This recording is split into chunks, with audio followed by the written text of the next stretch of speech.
नमस्कार विद्यार्थी मित्रांनो, स्पेक्ट्रम अकॅडमीच्या यूट्यूब चॅनलवर आपल्या सगळ्यांचे स्वागत। आज आपण बघूया 21 सप्टेंबर 2022च्या चालू घडामोडी। चला तर मग सुरुवात करूया राज्य घडामोडीपासून। महाराष्ट्रातील दौलताबाद किल्ल्याचे नाव बदलून देवगिरी किल्ला करण्यात येणार आहे। महाराष्ट्राच्या पर्यटन मंत्रालयाने औरंगाबाद जवळ असलेल्या दौलताबाद किल्ल्याचे नाव बदलून देवगिरी किल्ला करण्याचा निर्णय घेतला आहे। दौलताबाद किल्ला हा महाराष्ट्रातील औरंगाबाद जवळील देवगिरी गावास्थित एक ऐतिहासिक तटबंद आहे। ती पूर्वी यादव वंशाची राजधानी, दिल्ली सल्तनतची काही काळासाठी राजधानी होती। 14व्या शतकात मोहम्मद तुगलक यांनी किल्ल्याचे नाव दौलताबाद ठेवले होते। आता बघूया राष्ट्रीय घडामोड। USAID आणि युनिसेफने दूर से नमस्ते ही मालिका सुरू केली। US agency for international development आणि युनिसेफ यांनी नवी दिल्ली येथे आयोजित एका कार्यक्रमात दूरदर्शन आणि YouTube मालिका दूर से नमस्ते लॉन्च केली। या कार्यक्रमात दूर से नमस्ते या विषयावरील एक नाट्यचित्रपट दाखवण्यात आला। दूर से नमस्ते ही एक नवीन टेलिव्हिजन मालिका आहे जी साथीच्या रोगानंतरच्या जगात निरोगी वातावरणाला प्रोत्साहन देते। ही एक काल्पनिक हिंदी मालिका आहे जी मनोरंजन शिक्षणाच्या स्वरूपात विकसित केली गेली आहे, जी महामारीनंतरच्या जगाच्या आव्हानावर प्रकाश टाकते आणि निरोगी वर्तन आणि पद्धतींचा अवलंबन करण्यास प्रोत्साहन देते। हा कार्यक्रम दर रविवारी सकाळी 11 ते 12 या वेळेमध्ये प्रसारित होणार आहे।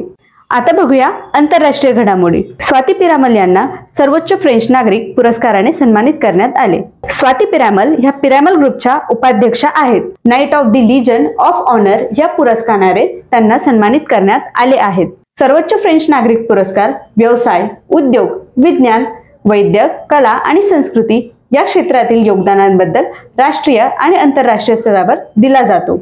राष्ट्रीय अध्यक्ष इमॅन्युएल मॅक्रॉन यांच्या वतीने त्यांना हा पुरस्कार फ्रान्सच्या युरोप आणि परराष्ट्र व्यवहार मंत्री कॅथरीन कोलोना यांनी प्रदान केला। डॉक्टर स्वाती पिरामल ह्या भारतीय शास्त्रज्ञ आणि उद्योगपती आहेत। त्यांनी भारताच्या व्यापार सल्लागार परिषद आणि वैज्ञानिक सल्लागार परिषदेच्या सदस्य म्हणून काम केलं आहे। सध्या त्या हार्वर्ड ग्लोबल ॲडवायझरी काउन्सिलमध्ये कार्यरत आहेत। शांघाय कोऑपरेशन ऑर्गनायझेशनचे रोटेशनल अध्यक्षपद भारताकडे सुपूर्द करण्यात आले आहे।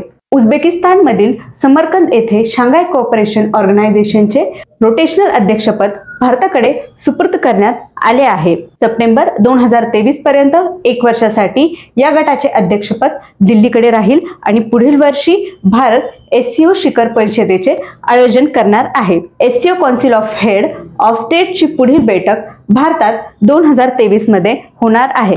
टायफून नानमडोळ हे जपानमध्ये आलेले सर्वात मोठे वादळ आहे। नानमडोळ या टायफूनने जपानच्या अनेक भागांमध्ये जोरदार वारे आणि पावसाची नोंद केली आहे।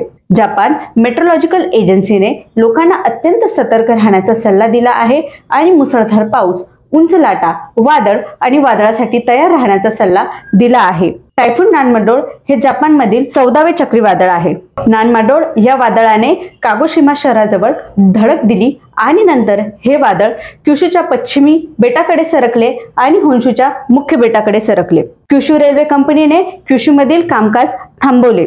जपान एअरलाइन्स कंपनी लिमिटेड आणि ANA होल्डिंग्सने सुमारे 800 उड्डाणे रद्द केली। धन्यवाद विद्यार्थी मित्रांनो, असेच नवनवीन व्हिडिओ बघण्यासाठी स्पेक्ट्रम अकॅडमीच्या YouTube चॅनलला सबस्क्राइब करा, व्हिडिओला शेअर करा आणि लाईक करा। लाईक केल्याबद्दल धन्यवाद।